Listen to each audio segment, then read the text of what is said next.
Hey, it's Craig. I just wanted to let you know that you can listen to Canadian History X early and ad-free on Amazon Music, included with Prime. Greetings and welcome to another episode of not only Canadian History X, but From John to Justin. If you like, you can support the podcast for as little as $3 a month.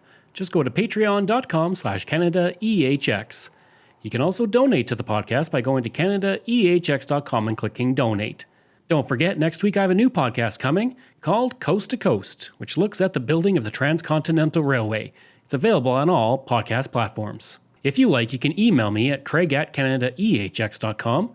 You can find me on Twitter. My handle is Craig Baird, CraigBaird, and I'm on Instagram at Bairdo37. I've had a lot of big names on the podcast. Tommy Chong, Fred Penner, Peter Mansbridge, Dr. Roberto Bondar, and many more. But I would say that this guest is probably one of my biggest, and the first Prime Minister that I've ever had on the show. Today I'm speaking with former Prime Minister, our 19th Prime Minister, the first female Justice Minister, the first female Minister of Defense, and the first female Prime Minister, Kim Campbell. We talk about her life, career, and much more, and I really hope you enjoy it. So let's get right to it. The first question is, I guess a lot of people don't know that you used to be on CBC, you used to be a junior reporter. There's a video online of you interviewing Alberta Slim and an elephant. How did that come about that you were a reporter for CBC back in the 50s? Well, that was when I was about 10. The CBC wanted to create a kids show called Junior TV Club. And so they asked in CBC Vancouver, so they asked the Vancouver schools to suggest children, I guess, within a particular age group that they thought might do this. So I went and did an audition, and I was one of the ones chosen to do it. So I was chosen. It was like what they called a magazine style show. It had different sections. So I did interviews in the talent section, and I can remember interviewing George Zuckerman, who was a famous bassoonist. I mean, that's one of the ones I remember.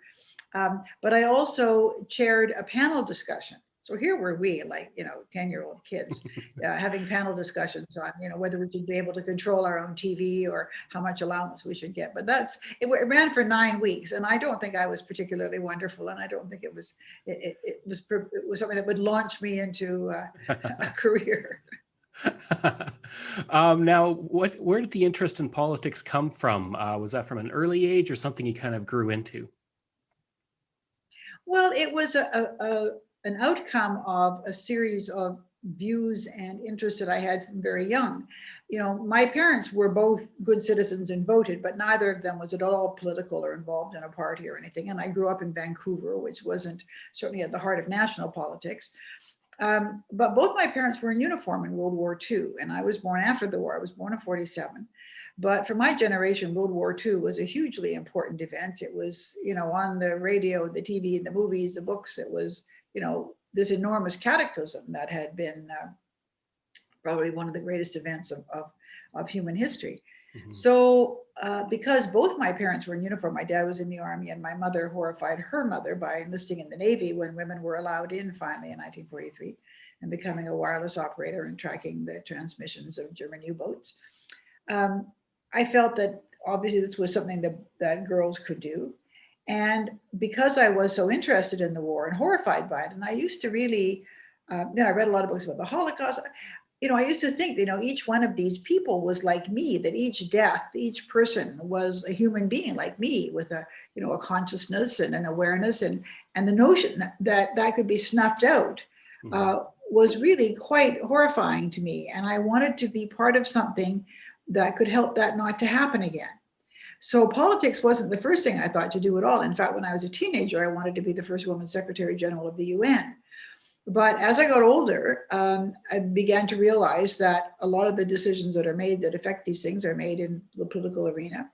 And I thought it might be something worth doing. So I started small and found that I had the temperament for it. And incidentally, that's an interesting thing to discover, because not everybody does. I mean, sometimes you take the criticism too seriously, or you don't understand. I had been a Soviet specialist, so by the time I got into elected politics, I saw the fact that people could yell at me as something good, because in the Soviet Union. You couldn't yell as your politician. So I guess it was sort of something that evolved from my desire to live a life bigger than my own, just my own life. I didn't want to just have a totally self-regarding life. I wanted to be involved in something that would be bigger. And for my parents, that involved fighting in the war or being part of the war. And for me, happily, it could, involve finding some useful role in the peace. And you mentioned the Soviet Union. What kind of culture shock was that to go from Canada to spending some time in the Soviet Union? It was very interesting, Craig. I was doing my graduate work at the London School of Economics, and my research materials were in the West, but I wanted to have a feel for what I was writing about. So I was able to arrange with the Canada Council a 3-month study tour there in 1972.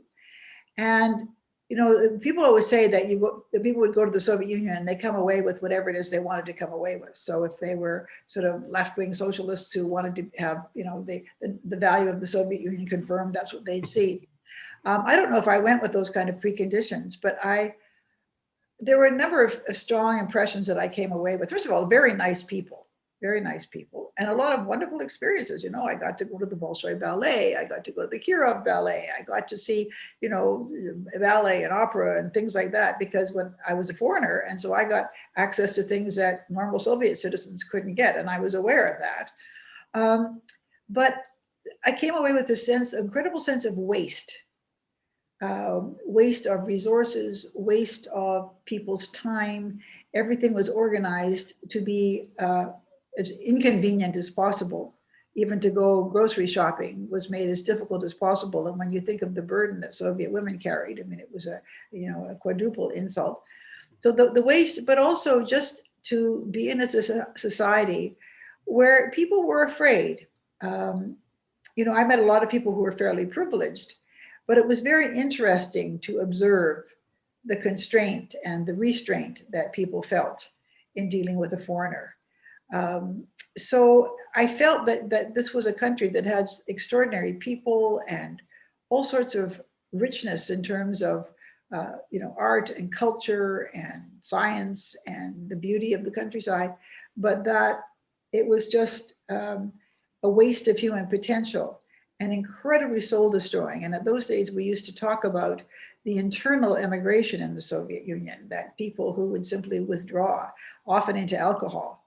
And I remember going to the University of Moscow. Some African students took me to the University of Moscow. And that was interesting too, hearing their stories about what it was like to be a Black student in Moscow. Not fun. But you sit there in the cafeteria and there were young students with tumblers of cognac. And, I went, to university and people went out, and drank and had too many beers and all that kind of stuff. But that kind of almost nihilistic alcohol consumption really struck me. So I guess it was a very interesting culture shock. But it also helped me to learn to distinguish between people and their regimes. And when you're someplace where people have no choice, the regime, it's interesting that many of them still develop and express quite remarkable human characteristics. And that is, again, why it's such a waste. You think if you could take the constraints off, what world beaters these people would be. And then when you started to get involved in politics, you kind of started at the grassroots level, and then you moved up into provincial politics. Was that kind of a good training ground to start? I believe it was at the school board and then to provincial politics before you got to federal politics, rather than diving right into federal politics? Yeah, and it all kind of happened accidentally. My first husband was a math professor who served on the Vancouver School Board for 3 terms.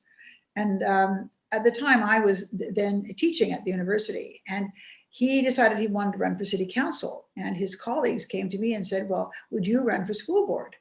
And at that time I thought, well, it's interesting. I've given some thought to politics. I don't know if I have the temperament for it. And as somebody who's teaching the products of the school system, I have some views. So I said, yes, but then they were horrified that I wanted to use my own name. Campbell's my maiden name, and I never used my married name professionally. Part of it because my first husband's name was Davinsky, and I was a Soviet specialist. And if you had a sort of Slavic sounding name, people assumed you came from, already a constituency of people who had a different point of departure than somebody named Campbell would have. Mm-hmm. So I said, well, no, but I won't run. I don't use my married name, and I'm not going to just use it to get myself elected. So they all were very po-faced. So anyway, my husband ran for city council, and I ran for school board, and we both got elected. But I actually got more votes than he did. So all worked. But what was great was that you learn a lot. First of all, you learn when you run for office that, you think you know everything and you're out and you're criticizing your predecessors and you're doing all this. And then you get into office and you discover it's a lot more complicated than you thought. So the first thing it does is it sort of, gives a good boot to your hubris. And you start to learn too that making public policy is complicated, that there are all sorts of conflicting but very reasonable interests and objectives. Not everybody needs the same things. And I think one of the things about municipal politics is because you don't go anywhere else to serve your constituents, you're right there kind of nose to nose with them. It creates a very good set of political instincts because you recognize that real flesh and blood human beings are affected by what you do. You also learn how valuable it is to listen to people and to seek out advice and just an understanding of people's realities. That's a very important thing, not to assume that or even that a group of disconnected experts. It's not like I'm against expertise, I don't, but it was a very interesting place to develop my political instincts and reflexes. And I learned a great deal. And again, in Vancouver, we did have political parties, but the school board wasn't as partisan. In other words, it wasn't mind-boggling to join, to have a unanimous decision or to vote across party lines, etc. So I think in terms of my education as a politician, it was very helpful. And I also learned, I often say that one reason why politicians are often quite optimistic about human nature, I mean, assuming they actually interact with people, is because you meet remarkable people living really heroic lives under very difficult circumstances. And one of the things on the school board is we had lots of interesting contentious issues, French immersion and all sorts of, good stuff. But among the concerns were concerns for special education and people who had children who had special needs. And, you'd meet these parents who had children who had special needs and how passionate the parents were about getting the very best experience for their child. And they'd come to see you to ask your advice and your help in making that possible. And I would think to myself, this is my problem Wednesday from 4 to 5. It's their issue 24/7. Mm-hmm. And how brave and strong and resilient they are in dealing with what is often a kind of, difficult school system and difficult society that isn't always helpful to people whose children have special needs. And it just really, I felt it was a privilege to serve. And that view always stayed with me too, that it's real people who need your help. And not just the help, but who have, concerns or are often excellent ideas. And you realize that if you can think of yourself as kind of a partner and a collaborator with those that you serve, first of all, you get a lot more done. But it's a healthy frame of mind, I think, to have as a politician. So you mentioned that there's not very much in terms of partisan politics when you're on the school board. So was it a big change when you went to provincial politics and there were much more clearly defined party lines? Yeah, I think so. And of course, the school board didn't function as a parliamentary system. Mm-hmm. So the notion of government and opposition doesn't really exist there. So yes, going into provincial politics was different. And of course, one of the things you also realize when you run for public life, and I say this a lot to people who talk about, I want to go into politics, but I don't really have a party, and I didn't really have a party either. And I said, I will say to people, you will never find a party where everybody's your soulmate. It just doesn't work that way. Canada is too big, people are too contrary. So what you need to do is find a party where the sort of the center of gravity is something you're comfortable with. And there will be people in it who won't necessarily share your views. And the question is, will those differences create insurmountable barriers for you in continuing? Or will those be things, for example, when I became Minister of Justice, when I became a member of Parliament, a lot of fellow caucus members didn't share my views on things, whether it was on abortion, gun control, gay rights, those easy issues. But many of them realized that they weren't really on the winning side of the arguments, that the vast majority of Canadians were in a different place. And so that teaches another lesson. First of all, so you find a party where you're comfortable, but knowing that you're not going to agree with everybody, but also understanding that everybody who goes to Parliament is sent by Canadians to go there. And they have as much right to speak for their constituents as you do. And so you need to have that kind of respect. Now, you may disagree and you may think that what they are supporting is, bad and wrong and dangerous and, appalling, whatever. I mean, but the point is that and the fact, that the Prime Minister made me the Minister of Justice, that didn't give me a blank check to make policy according to my own views. So I think the working in a partisan political environment where you have to be part of a team whose members you haven't chosen, where you're not going to agree with everybody. And if you get to the point where that center of gravity moves and you're not comfortable working with those people, then you can leave and go to a different party. I mean, that's the freedom that you have. But it does teach you the discipline of respect, how important it is to respect, and what that leads you to do if you genuinely respect other people and the fact that they may not think like you is, first of all, you'll learn to listen, which can save you a lot of disaster. And you will also learn to try and find common ground, to try and find win-win situations as much as you can. So often as Justice Minister, when I was dealing with difficult issues, if some of my colleagues weren't very supportive of what I was trying to do, but I would try to find ways that things that were important to them could be incorporated, so that they understood that I listened and that I valued what they said. They weren't necessarily going to win the big picture. I couldn't necessarily deliver that to them, not just because of my personal views, but because of where the broader range of the party was and where Canadians were.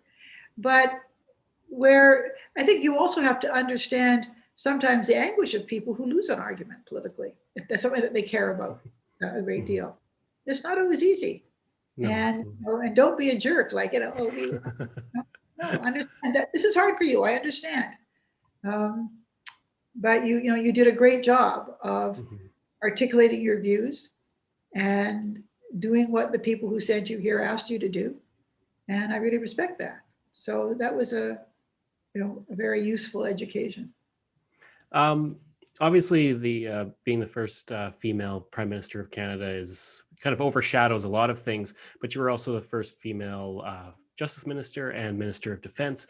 Did that kind of present certain challenges dealing with some members of Parliament who were maybe more old school as you're coming into this very prominent roles in Parliament, especially because you were elected only a few years ago or a few years previous? Sure, sure did. I'd had a political career in British Columbia, and I had a profile, which is what helped me to get elected in a very tough election. But yes, and which is why I tried to be collaborative and respectful. And so, for example, when Brian Mulroney announced he was stepping down, over half the caucus declared their support for me. So I think I had been successful in doing that. But also, when I became the first woman Minister of Justice, I felt it was important to honor that. And incidentally, I think Brian Mulroney was very supportive of putting women in positions they hadn't been in before. This wasn't sort of an accident that he appointed a woman and I wasn't supposed to mention it. On the contrary, this was something that I could, he took pride in appointing good, strong women into portfolios. So I wanted in some way to honor the fact that I was the first woman. So I convened a national conference on women, law, and the administration of justice in 1991 in Vancouver, which was very generative of a lot of interesting new policy ideas, and acknowledged the fact that I was the first minister who was looking at things from a feminine perspective, not just a feminist perspective, but a female perspective, and asking different questions. And it was interesting because a number of judges attended this conference, because if you're the minister, they know you will respect their independence, so they can come and listen and participate, but they're not going to be in any way compromised. But at the end of it, a number of them said, I thought before I came, I was pretty liberal on these issues, and I realized I didn't know anything. We had gone out around the country and asked people, different people around the country, if we could have this conference, what would you want us to talk about? So it was a very rich agenda. So I think that, that gave me the opportunity, and I think to the government to acknowledge that, the government was willing to, really respect and act on the importance of inclusion of women, so that, it wasn't just, you put a woman and she's in the picture when you take a picture of cabinet, but, that and $3 will buy you a latte kind of thing. And so it was an opportunity to try and make a difference. But I also wasn't a one issue minister. I wasn't, that wasn't the only thing that was important to me. So, I didn't, and I think, women, we learn that you have to be tactful and you have to be judicious in how you do these things. And it's certainly true that there were some, old guard people. One of my colleagues had a candidate, he had a candidate in his province that he said would be an excellent candidate for the judiciary. And actually we had a process where people could apply and be vetted, whatever. And he said, but I guess I'll have to tell him he should get a sex change operation. Give me a break. I mean, at the time, I appointed about 125 Superior Court judges in my time as Justice Minister. And to be a candidate, you have to have been called to the bar for 10 years. And within the Canadian legal profession at that time, the number who were of women who were 10 years called were about 12.5%, an eighth of the profession. And 25% of my appointments were women. So I disproportionately appointed women, 2 to 1, but still 3/4 of my appointments were men. But it was important, in my view, to get women into the pipelines, and I never sacrificed quality. It meant for some women, perhaps they didn't get as much time to get experience as they might have liked.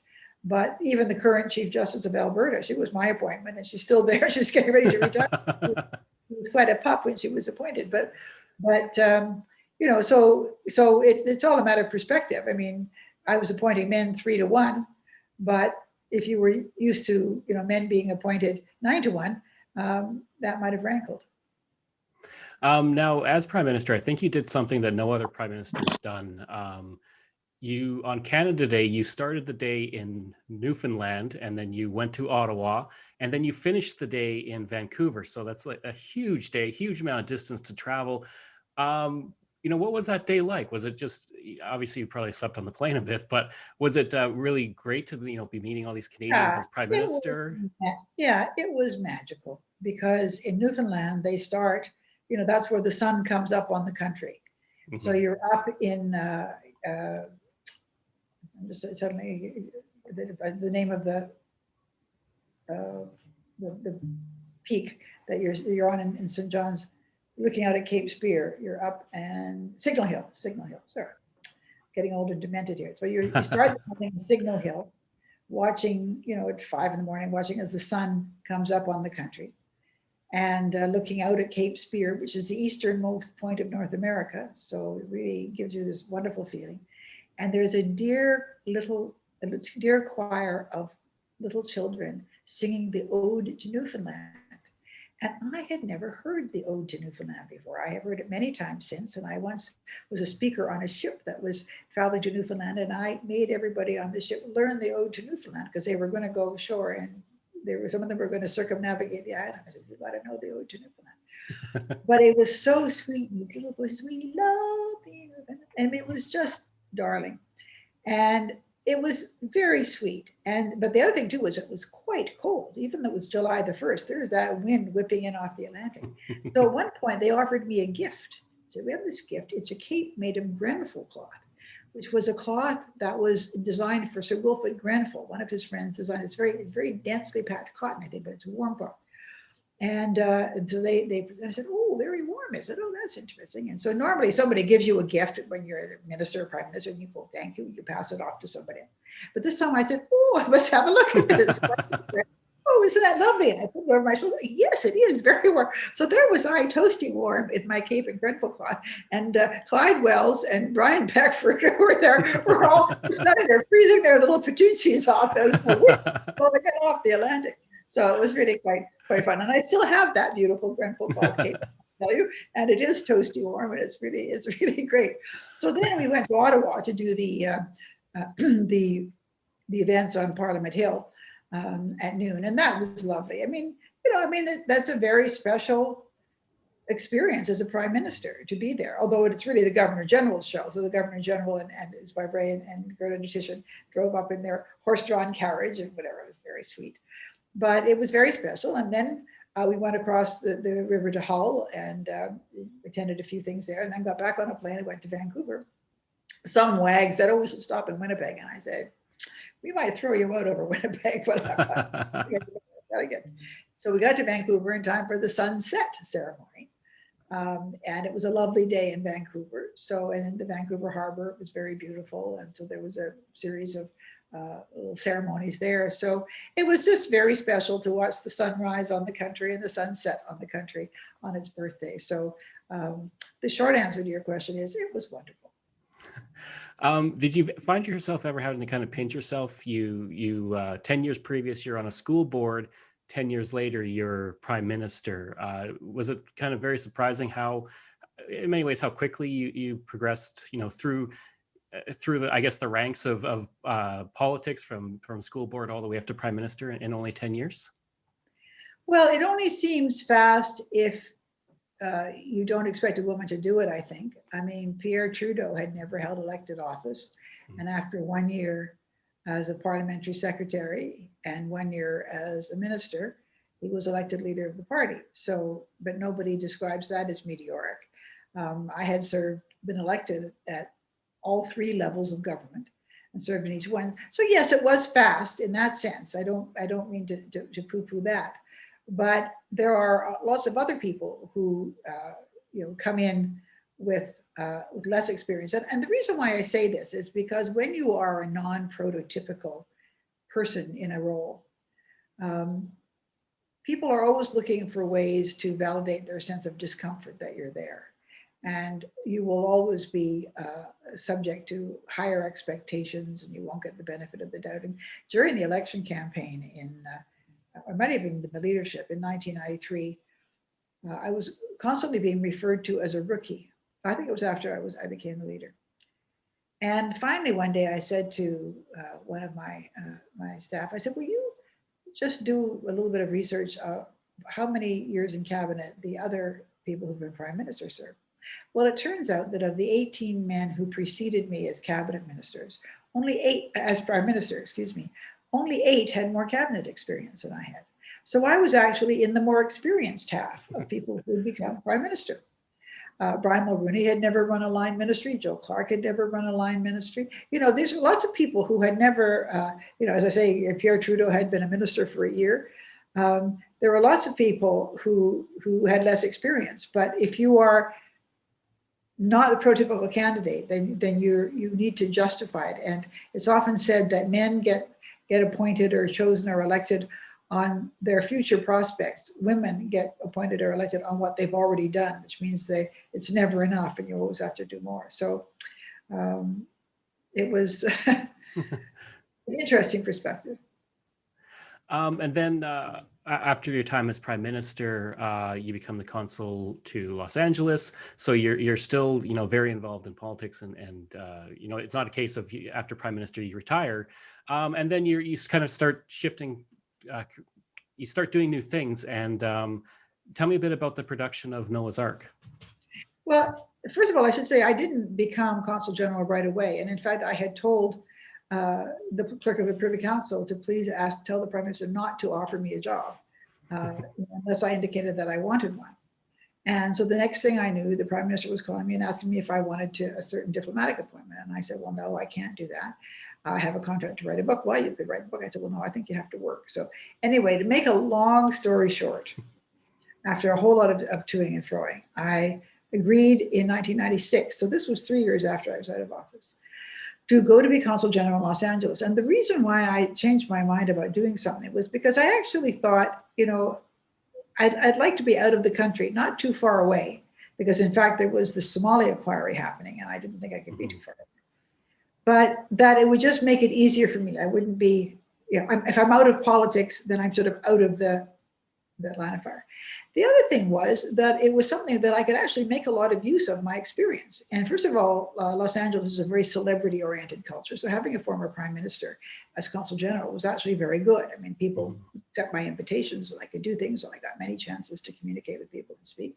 And actually the other diplomats there thought it was great. They thought it enhanced that as a posting, because actually it's a very important posting. And the Los Angeles mission is bigger than many of our embassies, because it's a lot of important policy stuff happening. So so that was it was very interesting, and it gave me a chance to kind of step back and do other things. And I'm grateful. I mean, Prime Minister Chrétien was really very, very nice to me, but I wasn't looking for it. And maybe he worried that I couldn't earn a living. I don't know, but I mean, I could. But still, it was nice of him to feel that I should do that. And of course, it also meant that I was out of the political arena too. So I don't know.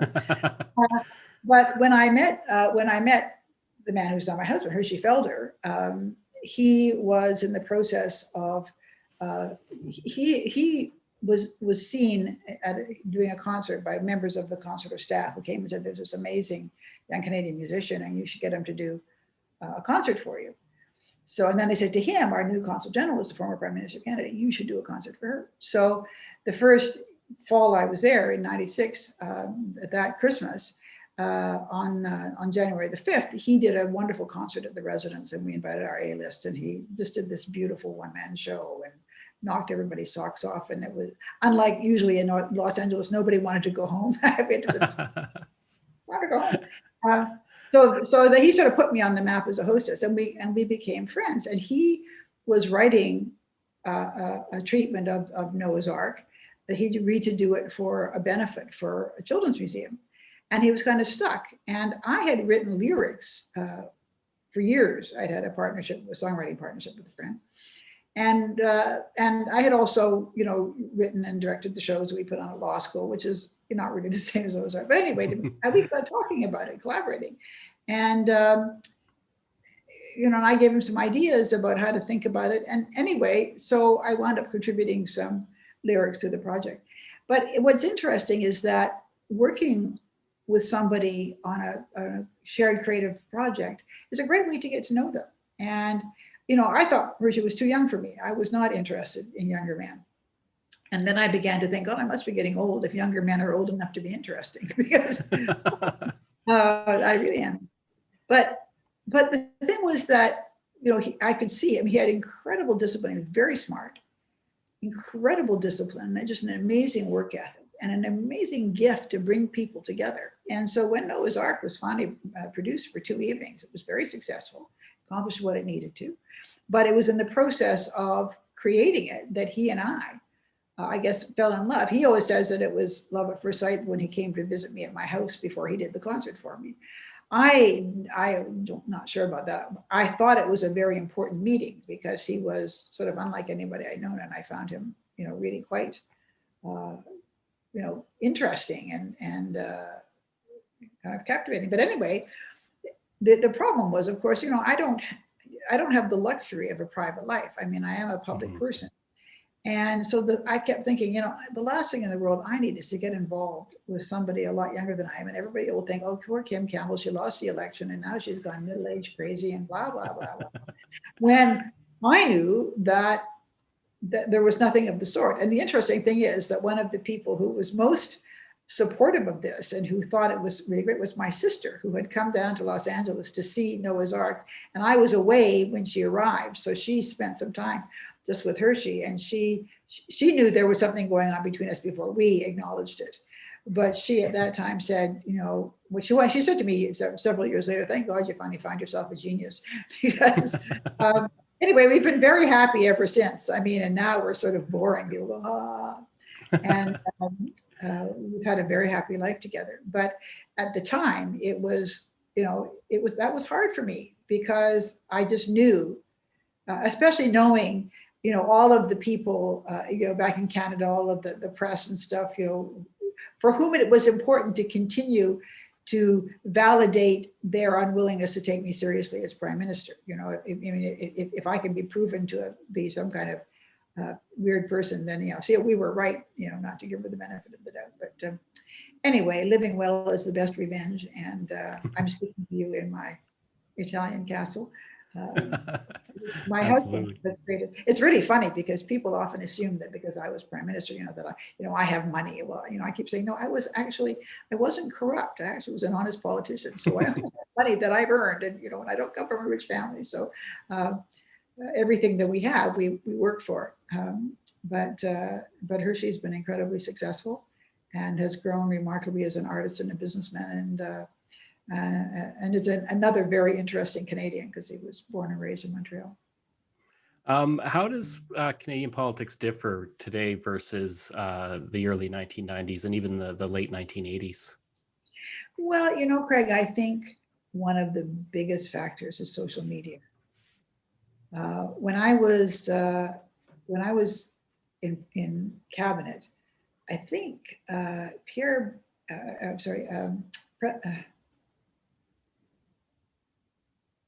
Perrin Beatty, Perrin Beatty was the only one of my cabinet colleagues who had a laptop. I mean, this was just unheard of. Remember, we were government, we were defeated in 93, so you go back and think.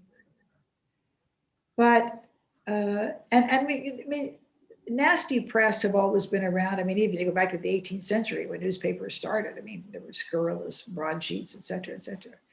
But I think social media and the intrusiveness of media and partnered with the internet is very different. I mean, I can remember when I was in cabinet with Brian Mulroney, and there was a couple of scandals. There was a scandal in British Columbia with a member of the cabinet whose car phone conversations had been hacked into by a reporter, and there was also another situation back in Ottawa where somebody had the car conversations overlooked when they were driving to Montreal and speaking to a lady who wasn't their wife. So the Prime Minister said to us, never have a conversation on your car. Always assume that there's a reporter sitting. Never have a conversation you wouldn't have with a reporter sitting next to you. So we were beginning to feel the reduced expectations about privacy. There'd already been a kind of destruction of the notion of off the record. And I remember when I became a minister, my first chief of staff, none of my staff were allowed to go to the press club. And there was no such thing as off the record. And you didn't go and you didn't gossip with reporters, and they aren't your friend. I mean, their job is to write stories. And that was before the press were in such a financially difficult situation where the business model of the press was not so challenged as it became. I mean, it started being challenged by television and television news, but then with the internet and social media, we all know that story. So I think for politicians, it's very much harder now to, and the fact that the narrative conversation about public life is so fragmented that, at least if you can all come together and yell at each other and show your different views, the public has some sense of what the choices are. But if you have echo chambers of people who all believe the same thing, then the fact that there might be another perspective that's actually quite interesting and well-informed and humane and whatever, you may never know because you never listen to those people. So I think that makes public life very hard, really hard now. Obviously, being prime minister is a massive accomplishment. But is there anything else, even in your political career, that you see as a major accomplishment or something you're very proud of during your career? Well, I think for me, what was important was that every time I had a political office, even if it was trustee on the Vancouver School Board, I always tried to make something of it. In other words, I didn't just want to get elected to be elected and go to meetings. I thought, what could I do here? So when I was on the school board in Vancouver, I helped, for example, to bring in the International Baccalaureate program. Vancouver School just gives that an example. And I think that was a very positive addition. It gave a whole series of choices to students who wanted to enrich their experience. For teachers, it gave them an opportunity to use. Some of them had many more skills than they needed for their high school level classes. So I thought it was a good thing. when I was in the provincial legislature, I was actually asked to chair a task force on heritage conservation. And our report became the basis of a white paper on the first legislation for heritage conservation in British Columbia, because we were still a pretty young province and we weren't really focused on the fact that we were losing a lot of our built heritage and the things that we might value later when we realized that they were gone. Plus, I mean, there were other things that I did as well. And then when I went to Ottawa and I became Minister of State for Indian Affairs and Northern Development, well, as it happened, when I had worked for Bill Bennett, the only political staffing job I'd ever had, I'd been asked to review the situation with respect to comprehensive land claims and advise the Premier, what he should do. Well, before I got a chance to advise him, he announced he was stepping down. But I had done some of the work. So then I find myself in as the junior minister in Indian Affairs, the first person from British Columbia to have been there for several decades. And I said, hoo-ha, I know what we should be doing. We should be reinstating the comprehensive land claims negotiation process, because it really is in the federal government's court. And I got some resistance from the department who said, well, British Columbia benefits more and blah, blah, blah. And I said, well, look, as far as I can see, we do a lot of things for different parts of the country that benefit more than others, but that's what it means to be a government. And it's our responsibility to break this logjam. And it was hurting British Columbia to have uncertainty about land tenure. So that was the beginning of the process that created the comprehensive land claims process. Now, has it achieved great things? No, it's complicated, it's difficult. I mean, the Treaty Commission, it's operating, but I must confess that it hasn't been a hugely dramatically successful thing. But I think it was an important part of an important process to get the federal government much more focused on its obligations and roles with respect to First Nations people. And then when I became Justice Minister, again, wanting to honor and acknowledge the fact that I was the first woman, that it meant something. What did it mean to have a woman in a position? Well, she asked different questions and did different things. And one of the things that I did differently was in consultation. And the second woman to be Justice Minister, Anne McClellan, became great friends with me when I went to Edmonton to create the Peter Lougheed Leadership College, and we saw a lot of each other. And although we were different parties, we were very, very kindred spirits. And she said one time when we were on a panel together that when she became Justice Minister, she was briefed on the Campbell mode of consultation, which was much broader and more extensive than had traditionally been the case. And so when I was doing the rape shield law, I consulted with women in the sex trade and, organizations of women of color, different constituencies that had not normally been involved in the conversations. So I thought it was interesting for her to well, first of all, to let me know that this was something that the Department of Justice still remembered and called it the Campbell mode of consultation. And it was one that she chose to adopt for herself. So every time I did something, I tried to use whatever powers I had to do something positive. Now, sometimes the agendas are established for you because, for example, when Marc Lepine went into École Polytechnique and murdered 14 women engineering students, shouting, "You're all feminists," that had a significant impact on the salience of gun control as an agenda item in the Canadian Justice portfolio. So sometimes issues arise, for reasons beyond your control. But to the extent that I could choose to do things, I always thought, what can I do, not necessarily to leave a mark, but not just to have sort of sat here, to have used the value of the opportunity I've been given to lead in a particular area, to move issues forward where possible. And so I think if you ask me what I'm proud of, there's a lot of things I did when I reorganized the ministries of the government. Mm-hmm. I felt that was, quite a coherent and useful way of thinking about our ministries for the 21st century. So I would say that I'm just proud of the fact that I didn't see being elected as something to do so that I would have a title and I'd be a minister and I'd drive around a car and I go to Canada. I always thought, what could I do in whatever short period of time I might have here that would make things better? And I looked for opportunities to do that.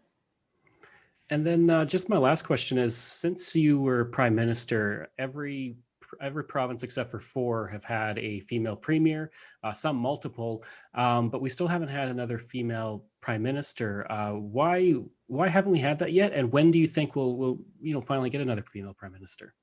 Well, I always say to people that to be a woman prime minister, you have to be elected leader of a party that can form a government. So parties that don't really have a chance to form a government are often more willing to choose women as leaders. But if you can form a government, it's about power, and people want it and they don't give it up easily. And many of the more established political parties have very male dominated power structures. And, there's a whole number of things, but I think since I was prime minister, I counted one time that there had been about 15 changes of leadership in parties that could conceivably form a government. And I actually included the NDP in that. And in none of those was a woman, even on a second ballot. And I think what a lot of people have realized is that what I did was actually pretty remarkable, to be seen as a candidate and to be elected a candidate, not only of a party that could form a government, but a party that was in government. And I sometimes see people write about me, well, she was appointed, or she was just nobody else. My colleagues wanted to be leader. My becoming leader was not something that everybody said, oh, well, let's let him do it.